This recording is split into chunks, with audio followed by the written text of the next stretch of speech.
All right, so let's talk about narration.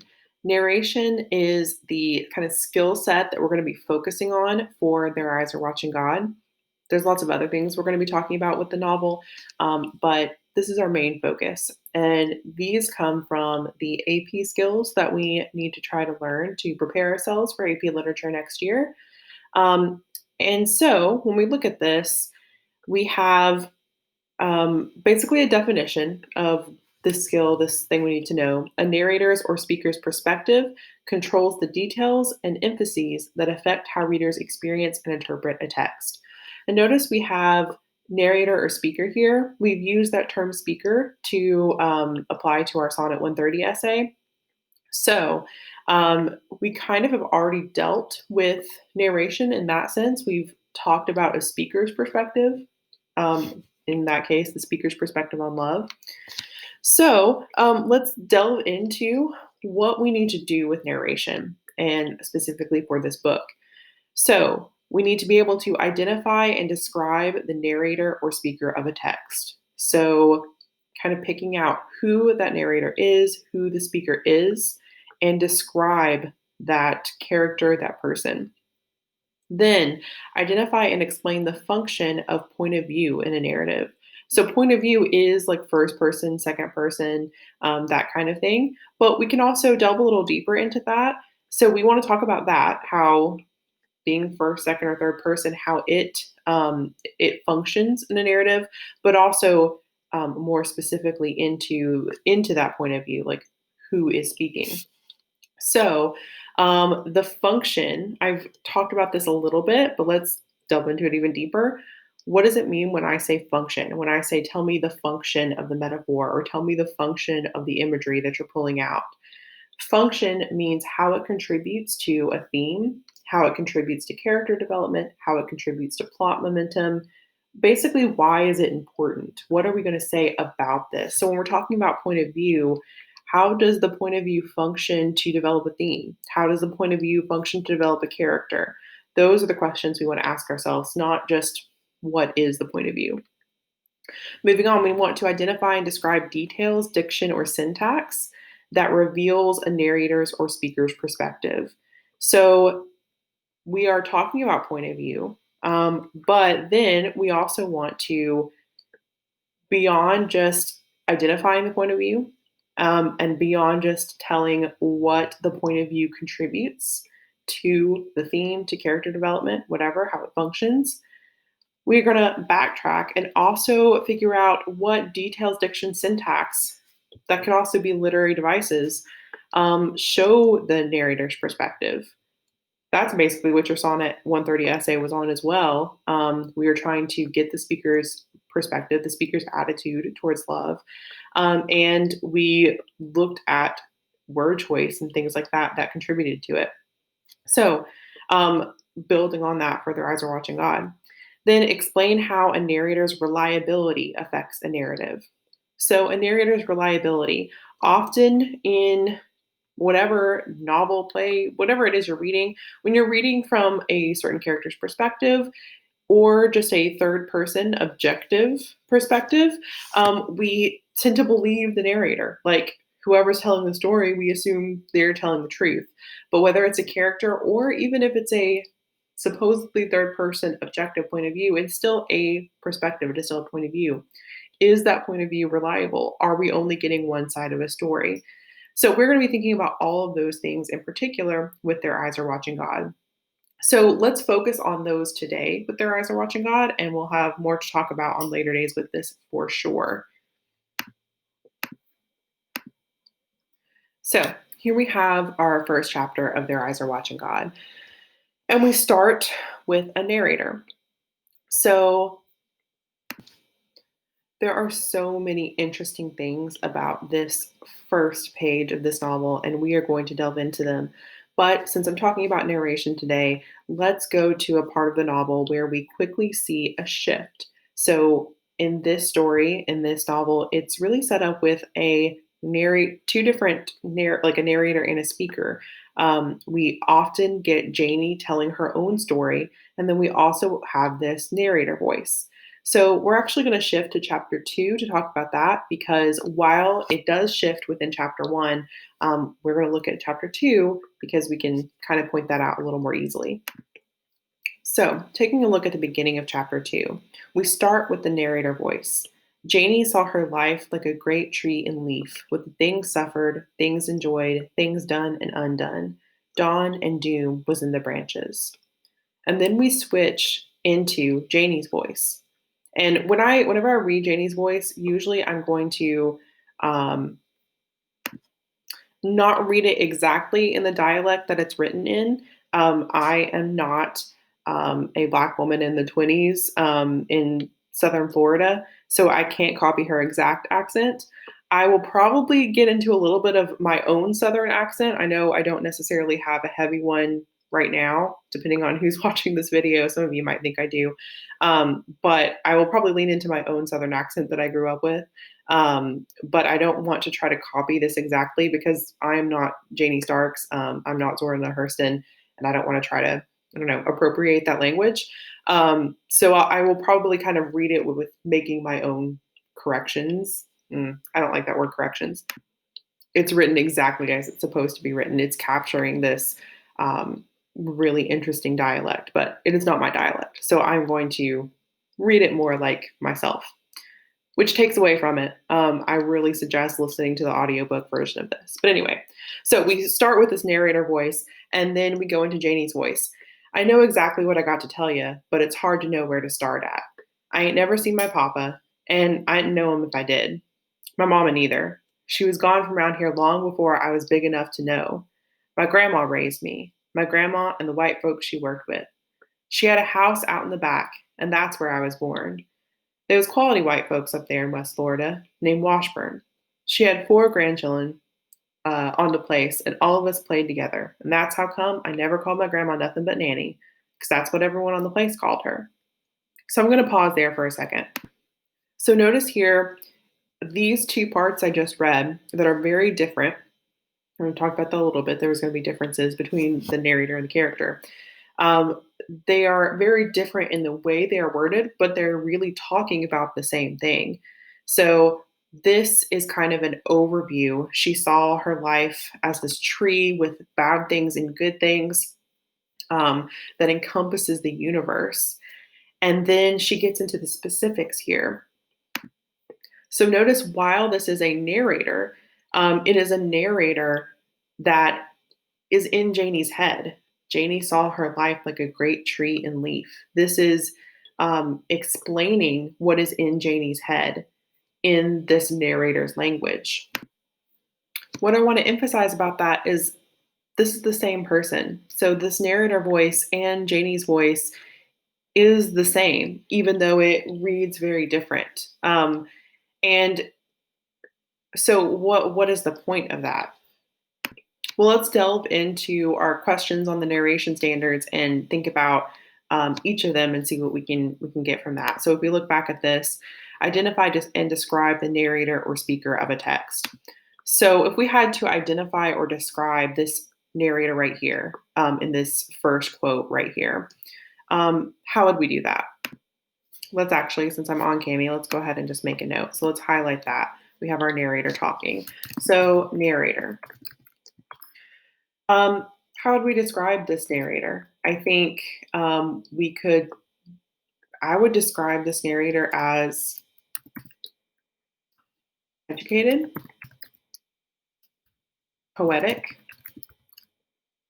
I'm also looking at the content of it.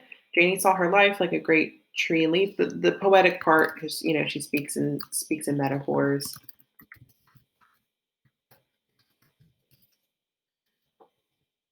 Dawn and doom was in the branches. So what does that mean there? Dawn and doom was in the branches. Janie's life was a tree and leaf, and dawn and doom was in the branches. So if you think about dawn and doom, dawn being like the beginning, like the start of the day, but doom being destruction, I think that dawn and doom here is like almost like alpha and omega, like the entire universe. Janie saw the entire universe in this tree. Her life was this tree encompassing this entire universe. that's really grandiose, I'd say. And it kind of starts to hint at what we are seeing with Janie, which is that she is this one character. She's this one woman in, in a time of legal segregation and poor economic status. And yet her life contains dawn and doom, the entire universe in her life. It's adding this importance to her life. So I think what I would say here is that the narrator here describes Janie's life as almost this universal life, as extremely important. So maybe say describes Janie's life um, as having universal importance.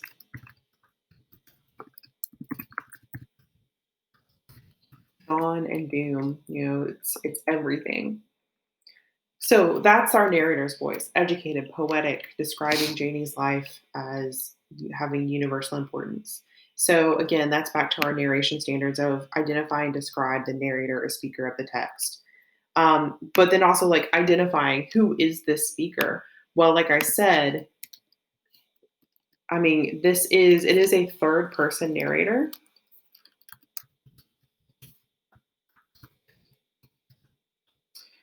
But I would say this is third person limited to Janie's perspective. Remember, third person is third person omniscient, means it knows every character's thoughts.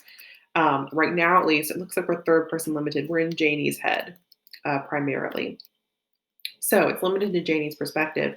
So this narrator, I don't know, is this narrator in a sense Janie?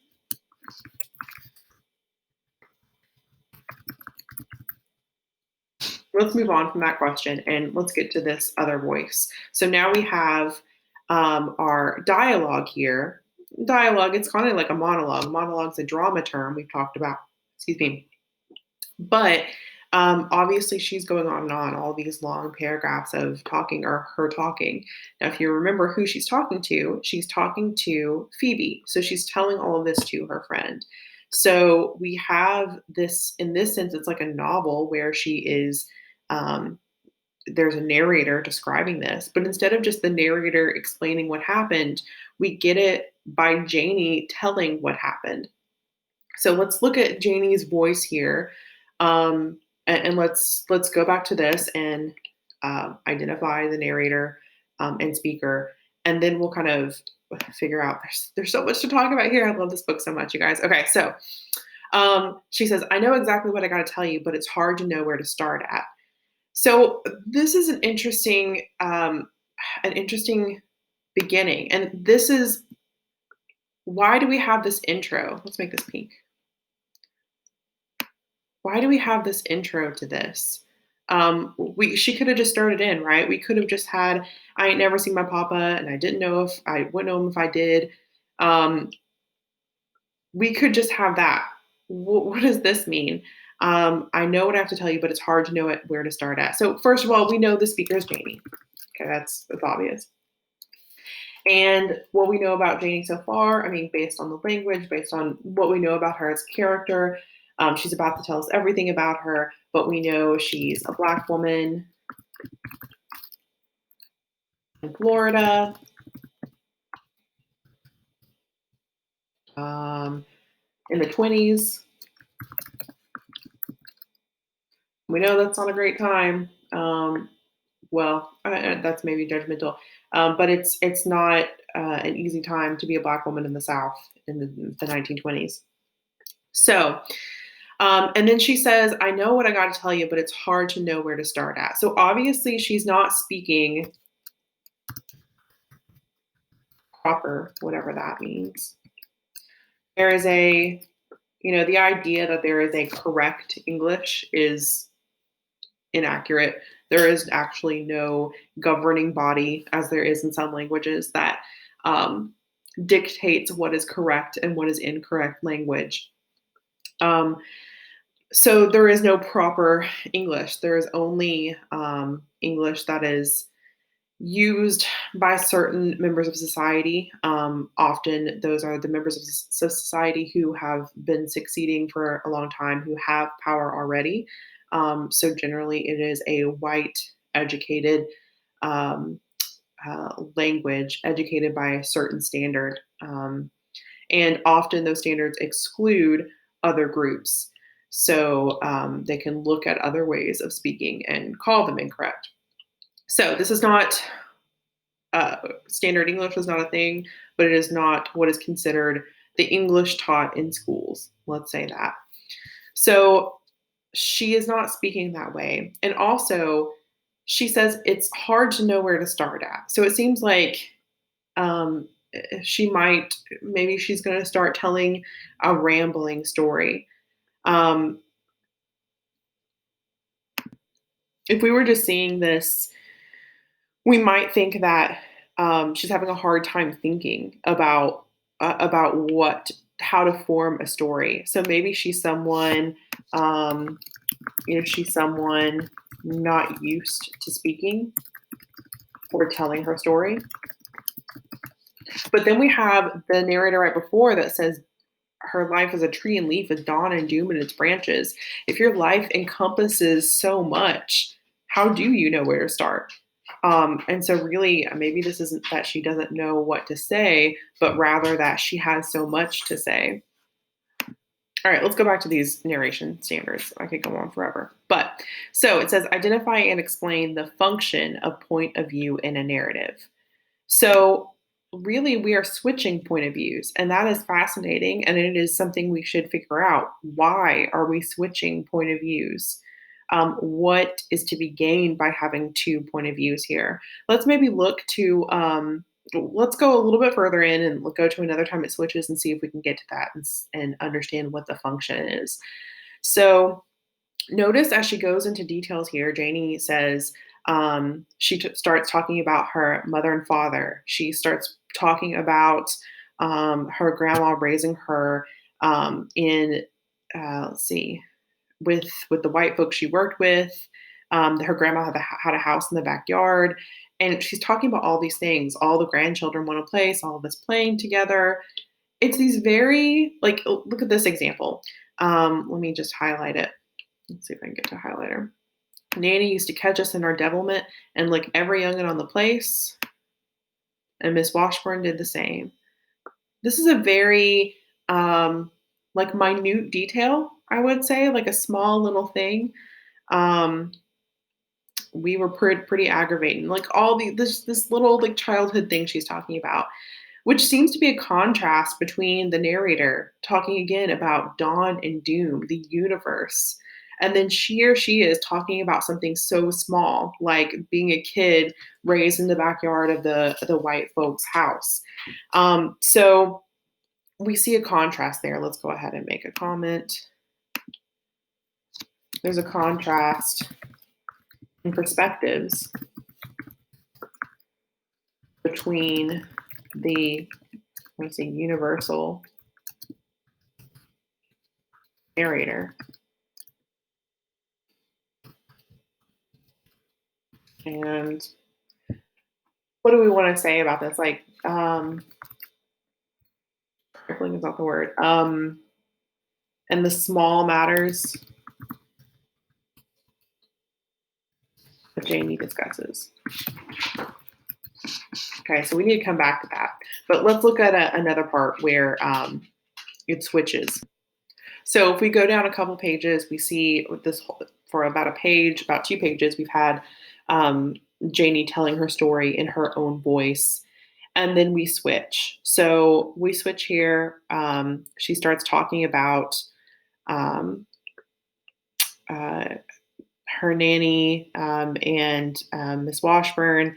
And then when it switches back to the narrator voice, it's about Phoebe, reminding us that this is Janie telling the story to someone else. Phoebe's hungry listening helped Janie to tell her story. So she went on thinking back to her young years and explaining them to her friend in soft, easy phrases. while all around the house the nighttime put on flesh and blackness. She thought a while and decided that her conscious life had commenced at Nanny's gate. One late afternoon, Nanny had called her to come inside the house because she had spied Janie letting Johnny Taylor kiss her over the gatepost. So now, notice notice this. I just love this book, you guys. Okay, so what to talk about here? The narrator here is adding some context. So again, reminding us that Janie is telling the story to her friend. And I think that's important. So, I mean, telling your story to a friend is different. So the narrator reminds us that Janie is telling her story to a friend. She's not telling her story to the world. She's not telling her story to this big audience. And when we get back to chapter 1 and talk about that in detail, that is really emphasized. Think about if you tell a story about your life, whatever it is. Maybe it's just something that happened that day, but you tell it to a friend versus, I don't know, when I ask you to write an introduction paper and tell me about your quarantine time, how is that going to be different than when you're telling your friend about something that happened over quarantine? It's going to be way different. And she says that with these soft, easy phrases. Okay, so the narrator here is almost giving us a way to interpret Janie's words.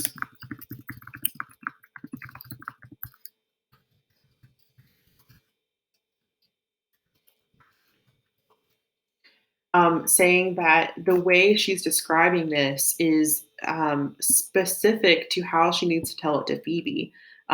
So this is like a comforting thing. All around the house, the nighttime put on flesh and blackness. This is like,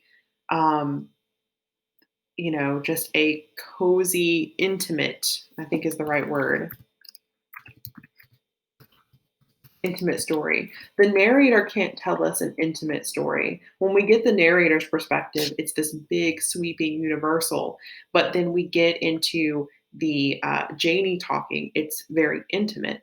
And the narrator can reflect on that and tell us that it's intimate. And that's maybe one of the reasons why we have these two different narrations, because we need the intimate, but we also need the universal. And why is that? Let me add a little reply here. So why do we need the intimate and the universal? Let's say that we need the intimate and the universal. Well, there's a saying, and this saying didn't really come around actually until the 1960s with some feminist movements, and this was written before that. So the saying is not something that Zora Neale Hurston was thinking about, although the roots of it are definitely there.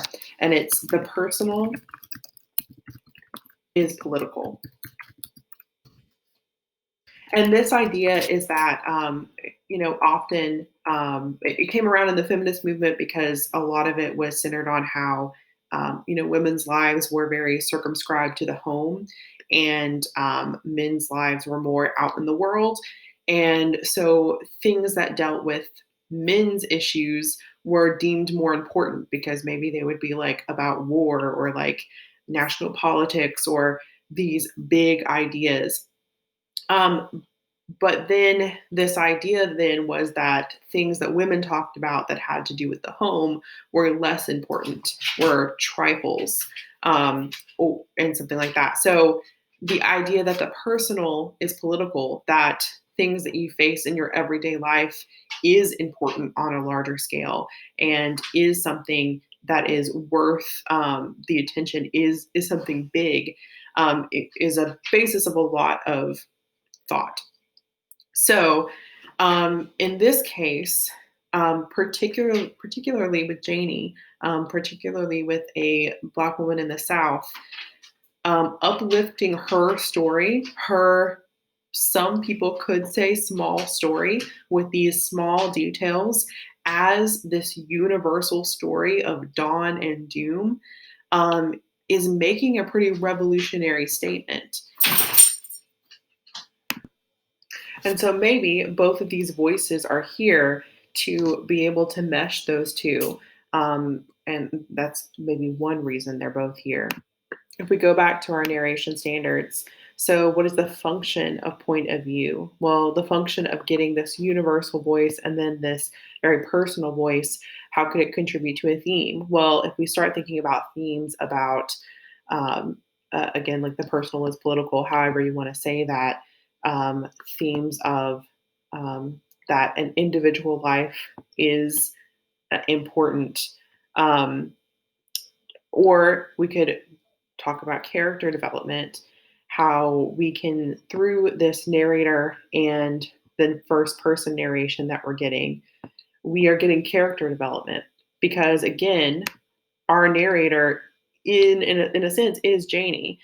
And so when we have a phrase of Janie's thoughts, where Janie is thinking her conscious life commenced at Nanny's gate, um, like is that what Janie would say? No. Janie probably doesn't have that thought. My conscious life commenced at Nanny's gate. She doesn't have that thought, but she does have that thought, just not in those words. And that's important. We're kind of, in a sense, maybe translating these words, these, Southern dialect words into this poetic language. And maybe that shows that those words are poetic, that those words um, are the outward showing of a poetic mind. That when often people might deride this language and say, this is not educated, this is not important, people who speak this way are don't have anything valuable to contribute. Here, with this narrator, we're seeing all of these poetic thoughts that are Janie's, and that they come out in these soft, easy phrases. These aren't uneducated, harsh tones. These are soft, easy phrases, phrases for communication. The way Janie talks works perfectly for her purposes, which are to talk to her friend, to tell her story to her friend. If she said, my conscious life commenced at Annie's gate to her friend, what's Phoebe going to think about that? Nothing. But when she hears these soft, easy phrases, then she's going to understand it. So when we start thinking about all of this, we can see that these two narrations really contribute to understanding Janie as a character. Okay, I think that's enough on narration for today. We'll get into these other ones later. I've probably rambled long enough.